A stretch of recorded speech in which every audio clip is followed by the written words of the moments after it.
I'm Charlie Bright of Gold Derby, and today I'm speaking with Tyler Bates and Timothy Williams, the composers for the Netflix animated series Agent Elvis. Tyler, first question is to you. How did the collaborative relationship start between you and Tim? Well, actually, I think in the year 2001, it was still this century, but 2001, Tim moved in next door to me, and we met at the end of the driveway getting the paper in the morning, back when physical papers were a thing.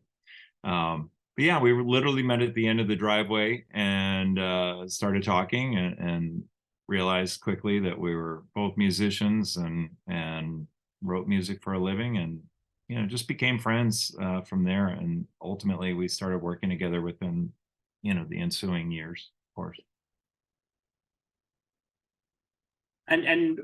So, I mean, you said that you both found out that you were musicians. Where did the idea first come up to maybe that you should start working together and collaborating? Well, we would start asking to, if we, asking each other to listen to what we're working on, and then, hey, do you think you could do a little guitar thing here? Or do you think you could do a little piano thing here? Or something kind of like that. We would ask each other to guest on tracks occasionally. And it was really at the last minute when I was doing Rob Zombie's Devil's Rejects that I decided I wanted to throw together a big brass session. And we didn't really have much time to put it together. Someone from the production said, "Yeah, we'll pay for that if you do it this week." So Tim helped me with that, and he orchestrated and conducted that, and that was our first working experience together with live players.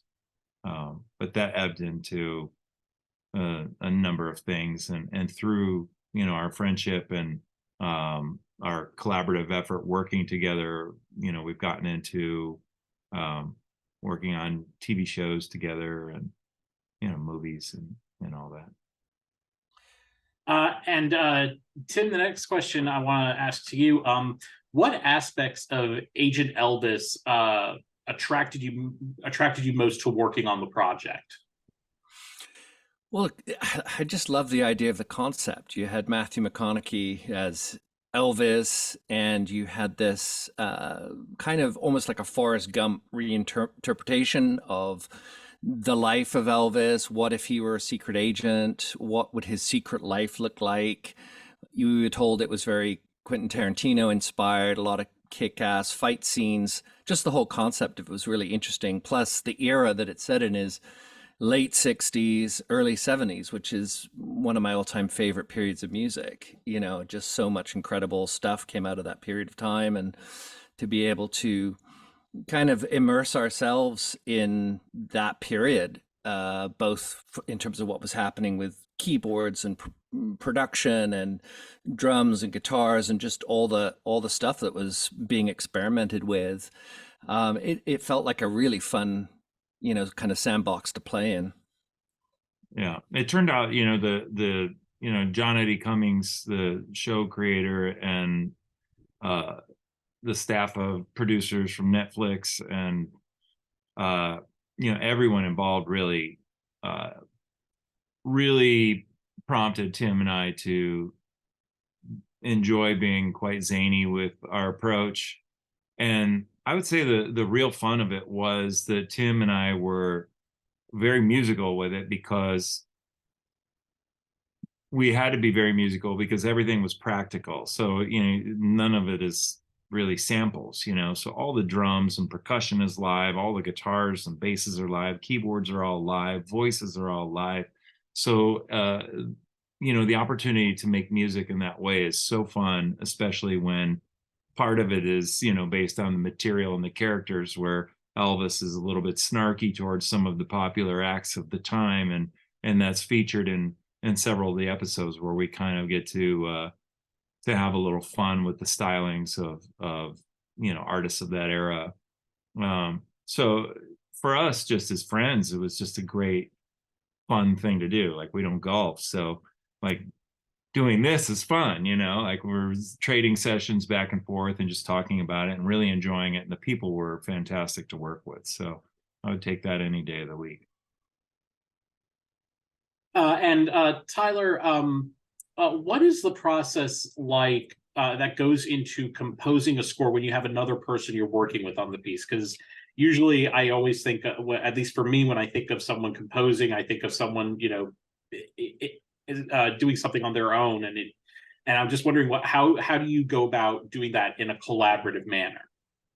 Well, honestly, I think over the course of the past 15 years, I would say the business has changed so considerably with technology, and with that, the culture has changed and the process has changed. So we've had to adapt to it. And in order to keep up with the tempo of the way things are developing, there's almost always a team involved, whether there's one front person or there are more people credited for their contributions, depending what the roles are. But Tim and I have done so much together. We've traveled a ton together to go record in other places of the world and talked so much about music. And we have very different backgrounds, but we meet in a place that I think we complement each other very well. And it, I think, emboldens each of us in our pursuits. So we know where one person's weaknesses are, the other one can pick up the slack there, and we grow from the process. Where my weaknesses are, I tend to get stronger through the process of working that closely with Tim, as opposed to simply just hiring somebody who's great at it, because he's already great at his areas of expertise. So because we're friends and we are able to talk as civilians, humans, friends, and professionals and colleagues, I think we both find some enrichment in the experience. And overall, it's just fun. And there's a lot of trust that we've established between us over the years, which makes it, again, even more enjoyable. Back in the day, it used to be just handing hard drives over the fence, because both our studios are in the back, and so it really was meet at the fence. And nowadays, thankfully, technology's caught up where we don't physically have to hand drives back and forth over the fence. But when we started, that really was how files got transferred. So Tim, you mentioned that you have this this takes place during a specific era, and the fact that this is centered around a famous real life musician in Elvis Presley. Did you find yourself using any of Elvis's recordings or sound as like a base to jump off of, or a mood setting in terms of what you would end up using, what you ended up composing for the score? Yeah, absolutely. I mean, the series is fantastic, and it has just an incredible amount of phenomenal Elvis songs in it already, and the source material from other artists in the show is insane. But part of the challenge that we faced was, how do you take the spy element of Elvis, that kind of James Bond or that kind of like 60s vibe, but infuse it so it feels like it's something that could organically come out of an Elvis type vibe. And I think that was kind of where Tyler and I initially started, was how do we create something that sort of feels that it's come from Elvis, but now sort of is more imbued with a bit of a spy vibe. So that was took a little bit of time to come up with a theme and create something that sort of felt like it bridged both worlds. But yeah, I mean, what a treat to hear that music and be inspired by it.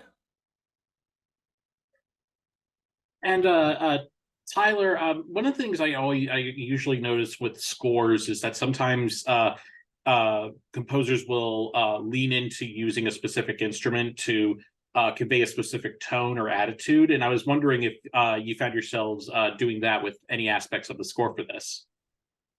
Oh, without a doubt, the brass added a tremendous amount of that spy element, and some of that that raw energy, like the live and let die kind of vibe. The rhythm section is really a huge part of the attitude of the show too. Gil Sharon was our primary drummer on this series, and he's done, a million things with me, and now several projects with Tim. Like Gil and I do records together and tour together and all that stuff. So he's like, my Swiss Army knife of everything percussion, even though all my friends are drummers.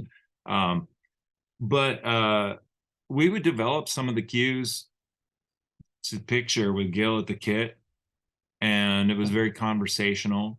And so a lot of the banter that was taking place, not just the literal, like, here's what we're thinking of for this scene, or what do you think this needs, is there's always the sidebar of, whatever's happening in pop culture or whatever that factors into the performance.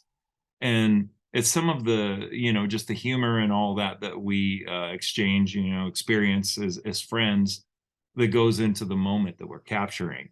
So it's not just so absolutely literal and isolated. There's a vibe there, and the vibe is of friendship and having fun with a totally kick-ass show, which we're super grateful for the opportunity to have worked with this amazing group of people. But it can be lost in the process of scoring. And as you mentioned, your perception is that it's a solitary endeavor a lot of the time. And we do spend a lot of times by ourselves at our desks working. And while you're working at a keyboard most of the time to program in the score, whether it's, percussion, orchestra, whatever it may be, that can, that's one task, but it feels completely different when you're playing music live, and Agent Elvis, so much of it is just live, off the cuff, for better, for worse. A lot of those guitars, I just kept whatever came out first.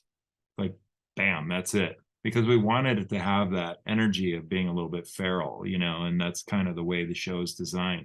So if we overthought it, and if we over curated it, I think, or produced it too much, I think it would lose kind of its crusty edge that it has. So it was a lot of fun to do it. And just want to go back to Tim on. So we talked about how the influences of the songs of Elvis Presley in the score. Were there any other influences you drew from when you were composing the score? Yeah, definitely. There was the language that we used for much of the score, but I would say the whole kind of Bond vibe, where we're just a little foul language. A lot of foul language in that show. Yeah, I mean, definitely. I mean, I make no secret of the fact that John Barry is definitely one of my favorite composers. So where we needed to lean a little bit into the kind of the Bond side of things, there's definitely those kind of colors. But what I loved about the show was we every episode we kind of had to lean into a different aspect of the time. So there were some episodes that were psychedelic, some episodes Charlie Manson, some episodes Vegas. So we're doing kind of the Vegas thing. There's an episode set in Morocco, so you've kind of got that spy in Morocco vibe. So every episode was kind of interesting because while there were central themes and central colors, we had to kind of lean into go in a lot of different ways. But yeah, that was fun. Well, Tyler and Tim, thank you so much for joining us. We wish you all the best over this season. And to all of our viewers, please like, subscribe, and don't forget to go to goldderby.com and make all of your Emmy predictions leading up to the nominations on July 12th. Thanks so much, guys. Thank you, Charlie. Thank you so much.